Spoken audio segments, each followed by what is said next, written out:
Hello guys, welcome back to MJ School of Mining and Geology YouTube channel. In today's session, we are dealing with the inductively coupled plasma optical emission spectrometry. Please don't forget to like, share, comment, and hit the notification button below so that you get notified once we upload new content. So basically, the ICP-OES is a powerful analytical technique used to determine the concentration of metals in liquid samples.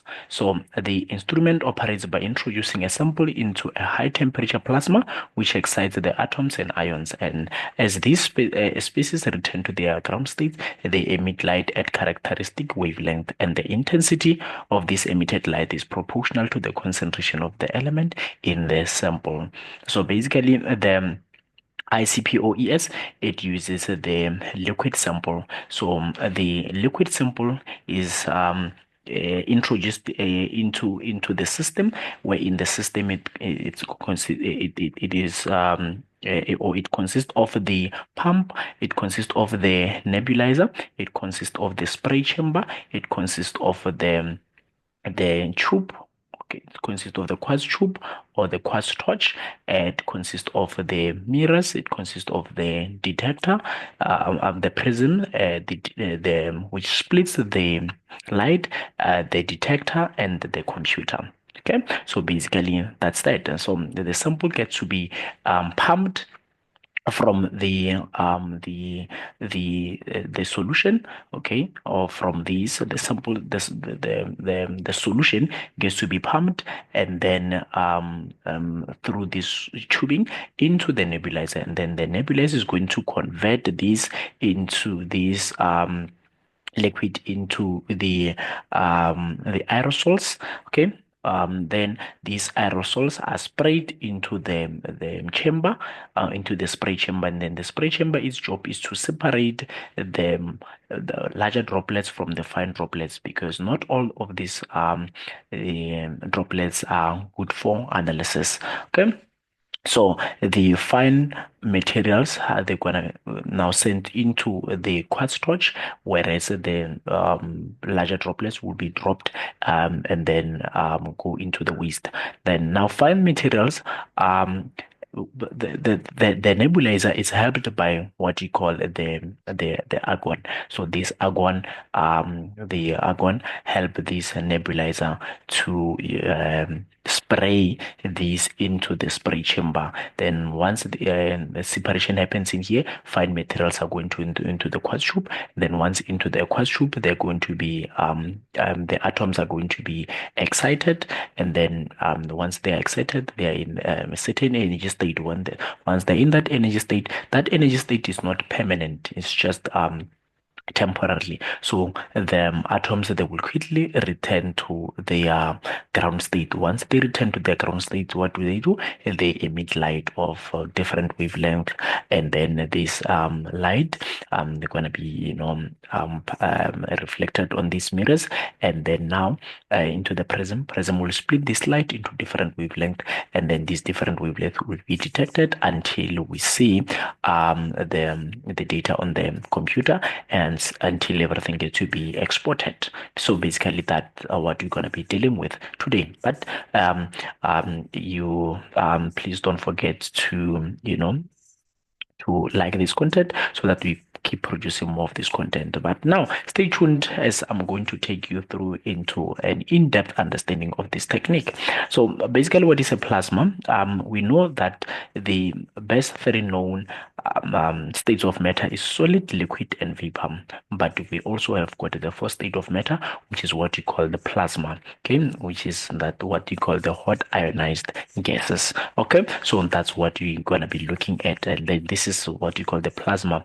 Okay, so that's the plasma, and this plasma changes color depending on the power. So power, if you use power of at least 6,000 degrees Celsius, then the plasma will be usually orange. Okay, that is the low power, and it's a bit cold. But now the hot one is where in you're using the temperature of at least 10,000 degrees Celsius, which is hotter than the surface of the sun. All right. Now, if you're using that, the color of this plasma will be greenish in color. So, depending on what you are looking for, you must know the power that you are using.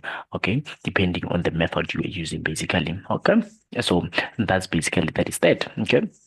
So, in an ICP system, plasma is created using argon gas, which is exposed to an intense energy source. But I'm going to show you how this plasma gets to be created. Okay, so now the why inductively coupled, all right, why inductively coupled. So the plasma is generated by the induction of what you call the radio frequency coil.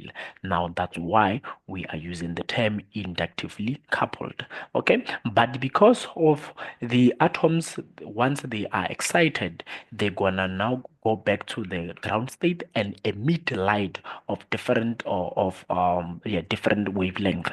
Now that emission of light, it now allowed us to now include what you call the emission spectroscopy. Basically, that is that. Okay, so um I want to bring to your attention that we have forgot the argon gas. So the argon gas, the argon gas gets to be introduced into the nebulizer. Okay, this argon gas gets to be introduced into the nebulizer. So this will help the nebulizer to convert this liquid into the aerosols. Right, now these to be sprayed into the spray chamber. So for this nebulizer to spray these aerosols into the spray chamber is because of the help of argon gas. That is its first function. Now this sample, now it's here, this is the argon now helping with the conversion of these liquid samples into the aerosols or mist. Now the sample also enter here. Now once enters here, like I said, it will be converted into the mist or aerosols. Then they're sprayed into the spray chamber. The spray chamber, its job is to separate these liquid samples. Okay. Now not every liquid need to be analyzed. We've got those which are larger, okay, and then we've got those which are fine. Okay, those that are fine are good and they must be sent into the quartz tube. Those that are larger, they need to, they need to go to the waste. Now the fine ones, they're gonna enter into this quartz tube. But now the gas, the argon gas also will be introduced into the quartz tube. Now once they are introduced into this quartz tube, they will constantly flow through this the quartz tube. Okay, then let's stop there. But the quartz tube, it's also surrounded by the coils, the RF coils. It's also surrounded by the RF coils. So these RF coils, they are when you are passing the oscillating AC current, okay, into this or through this RF coil. This RF coil will remember they will have the oscillating the AC current. Now the AC current will be oscillating in these RF coils. Now when that happens, this will generate what you call the oscillating magnetic field. Now here you see north, south, here you see north. Then if it because it oscillates, now here again it will be south, north this side, and then south that side. That's the oscillating magnetic field. And this oscillating magnetic field, it has been produced because of the oscillating AC current within the coil. Now this creates the oscillating magnetic field. Now the oscillating magnetic field will help, will have help somewhere. But let me now combine. Now you understand that you have got a magnetic field. Okay, so this magnetic field, a magnetic field, it's or the external magnetic field, because it helps the argon gases to deflect, okay, or to move in a circular path, or to move in a circular path within this tube. Okay, but now once the argon atoms enters through this tube, now they get to be ignited, or they get, yes, there's a spark now, or they are sparked. Now once that happens, they get to be converted, because by so doing you are removing the electrons from these argon atoms within this quartz tube. So you are removing the electrons. Once you are removing the electrons, you are ionizing these argon atoms. Okay, so now because you have removed electrons, you are making them more positively charged. Now once they are positively charged, and because of the effect of the external magnetic field, this external magnetic field, it changes direction of these positively charged ions. Okay, now these positively charged ions, they are now oscillate, or they are now they are moving in a circular path. As they are moving in a circular path, what will happen is, as they are moving like this, okay, they are going to interacting with other argon atoms. So once they are doing that, they are transferring the energy. So once they're transferring the energy, they are also causing these argon atoms now to be ionized. Now with time, we're gonna have large ion or hot ionized gases. Now that's what you call a plasma, which is very hot. Okay, now here at the bottom it's a bit cold, and here towards the top it's hot. Okay, that's one thing that I need you to bring to your attention. So now, since you understand what is happening, that now you'll agree with me that the interaction between the magnetic field, this magnetic field, the magnetic field created by the current, okay, the oscillating current, okay, within the RF coil. Now the interaction of that magnetic field with the argon will change the flow path of this argon within the tube, now creating more plasma. So now it means the plasma will be after being created, it needs to be sustained. We need to also have this plasma. Now that's why we're saying the ionized gas, or the hot ionized gas, must always be sustained. So this plasma is extremely energetic and is capable of exciting or ionizing the atoms of elements present in the sample. I hope you understand the job of the argon gas in the nebulizer, and also in the quartz tube, and also the effect of the alternating current, or oscillating current, basically oscillating alternating current, which will produce oscillating magnetic field, which now that magnetic field will use its job is to allow the argon ions to move in a circular path, interacting with another argons, now converting these other argons into the ionized or charged particle, positively charged particles. Okay, now by so doing, you are forming or sustaining this plasma. Okay, now why do we use this plasma? But now we understand now that the job of this argon gas is to help with within the nebulizer, to spray the aerosols into spray chamber, and the spray chamber will separate these things. Then now fine materials will enter will enter the quartz tube, and also remember that the argon will also enter the quartz tube, and then argon gas forming this plasma. Now plasma is hot, it's very hot. Now its job is to excite the atoms. Now once the sample is introduced within this plasma, what will happen is um the atom gets to be excited. Okay, because you formed the plasma now, so it acts as the energy source. Okay, these to excite the elements within the samples. Now, once these elements they are introduced into this quartz tube, they get to be their atoms will absorb energy, or then now they will absorb energy from that plasma, and then their electrons will move to a higher energy state. But now that energy state is not a permanent, it's just temporary. So they would need to quickly return to their original state. Once they return to the original state, what do? They will emit light. Now that light of different wavelength and intensities, okay? It's a fingerprint. It means each and every wavelength element have got its respective wavelength, which is why you will be able to distinguish each element. So now here I just wanted to show you that when the elements get to be excited, the electrons go to high energy state and then go back to a low energy state. Now when they're going back to low energy state, the photon get to be emitted, and then now that photon or light is going to what we call a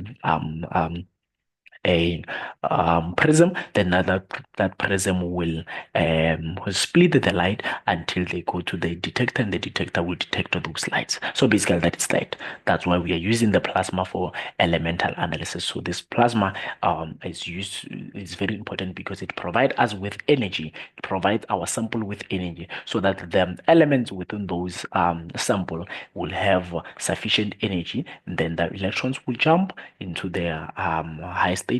Then when they go back to low state, light is emitted. Okay. So ICP-OES is a very powerful technique because of its high sensitivity and being able to detect elements at parts per billion and parts per million. And it's very fast and can analyze many elements at the same time. So because of its high temperature, it can effectively excite even elements that are difficult to detect with other techniques. So which is why this method is very, very important. So this method is particularly useful for environmental testing, wherein you are analyzing water and soil samples. That is to say, the samples are in aqueous, and then in metallurgy and also pharmaceuticals and food safety. So, for example, we know in water samples, and other, also as well in food, we don't need that to have arsenic, for example, because it's dangerous. So that's why using this method to see if ever we're having arsenic, will be a powerful technique. Okay. Now, the other thing that I need you to understand is the the components. Remember, we've got the argon gas, all right, and then this argon gas has got the controller, and then we also have got the nebulizer. We've got a nebulizer which has got the sample in it and the argon gas in it. Okay, now the argon gas comes in and the sample also comes in, and then the argon gas will help the sample to be converted into the mist or the aerosols. Now, and then they get to be sprayed because of the help of the argon gas. These will be sprayed into the nebula, into the not the spray chamber. The spray chamber separates the bigger materials from fine materials. Fine materials are what get needs what sorry, fine materials will be transported into this quartz tube, and then this quartz tube attached to it will be having the RF coil, and also the yes, basically RF coil, and then we also have got the prism and a detector, and also the computer. So basically, that is the component that I need you guys to understand that once this nebulizer will spray, because of the help of the argon, these will spray the aerosol into spray chamber. Then once they're in the spray chamber will separate the larger droplets from the fine droplets. The fine droplets are what are needed by the within the quartz torch, and then the bigger droplets are heavy, and then they're gonna get out into the waste.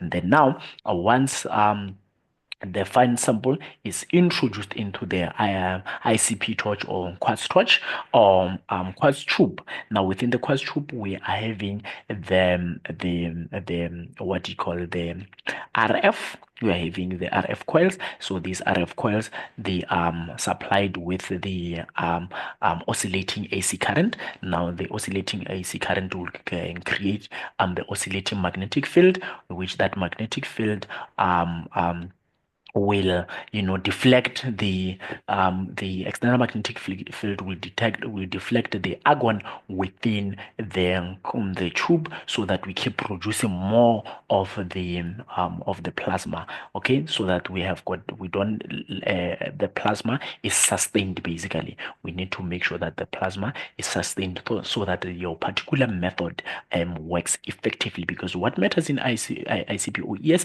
is always making sure that yeah, your method works effectively. Now, once the sample is introduced into this tube, now the because of the help of the plasma, which I've mentioned that the plasma gives us the energy. Now, this energy will help the element within the sample to be excited, and then now emitting the light. Now, the light with different wavelength, they're going to be separated by the prism, and then whatever that has been separated will be detected by the spectrometer, and then all the way until we've got our data on the computer, and then that data needs to be now printed or be exported. Okay, I hope you understand. Now, in the end, I want you, good people, to understand the detailed process involved within the ICP-OES system. Okay. I've already explained this process from the aerosol, not aerosol, but from the sample input and all the way until we've got the data. But the most important step is you are having the liquid sample. That is the most important sample. So the liquid sample will be introduced into the system. So how can you introduce the liquid sample into the system? Using what you call the peristaltic pump. Peristaltic pump, which draws the sample through flexible tubing. So now, and then the sample will then now enter the nebulizer. The sample will now enter the nebulizer, where it is converted into fine mist or aerosols. But we know that not all the droplets are suitable for analysis. Some are too large and must be removed. This is where the spray chamber. Comes into play. Inside this spray chamber, larger droplets will settle. Larger droplets will settle and drain away, going into the waste, while only the smallest, most finely dispersed droplets continue towards the next stage. With the next stage, which includes the quartz tube. Okay, so but at the heart of the ICP-OES system, it's a quartz tube, which is the next stage, which this quartz tube houses the plasma. Okay, where that energy source. Okay. So around this quartz tube, we also have the RF or radio frequency induction coil, which plays a crucial role in generating and maintaining the plasma. We always want to make sure that we are creating the plasma, okay? And also, now once we've created that plasma, we need to maintain that plasma so that our method gets to work forever, okay? So when an alternating current passes through the when an alternating current passes through the RF coil, it produces an oscillating magnetic field. So this oscillating magnetic field will always interact with the argon introduced. This is the argon that is introduced into the tube. Okay. Now, this argon continuously flows through the quartz tube. So the gas inside this quartz tube will be initially ignited using a spark, which causes argon atoms to lose electrons. Now that will form the argon atoms. So now once ionized, these positively charged ions within these the positively charged argon atoms within the tube will be influenced by oscillating magnetic field. So since the charged particles in motion responds to external magnetic forces, the argon ions start to move in a circular path at very high velocities. So as they accelerate, they will always collide with the neutral argon atoms, which now they will transfer energy, and this will cause the further ionization. Now, this chain or chain reaction will lead to a stable, self-sustaining plasma, which is a highly energy state of matter. Okay, so now I hope you understand. But now, once we've got these fine aerosol from the nebulizer, which now enters through this plasma, these once they enter through the plasma, okay. The intense heat causes the complete dissolution, atomization, and excitation of samples atoms. So when an atom absorbs enough energy, its electrons move to a higher energy state. However, this state is unstable and the electrons quickly return to their ground state, releasing excess energy in the form of light.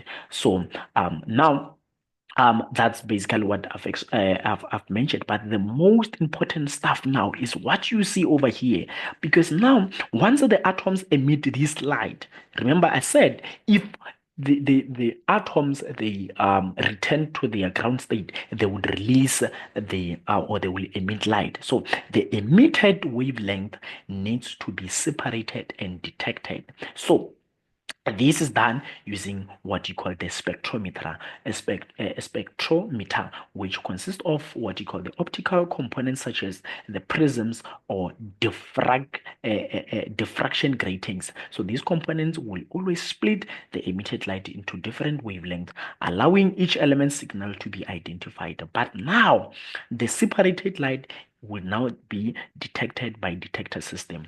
Detector system, we've got two types of detector system. We've got what you call the PMT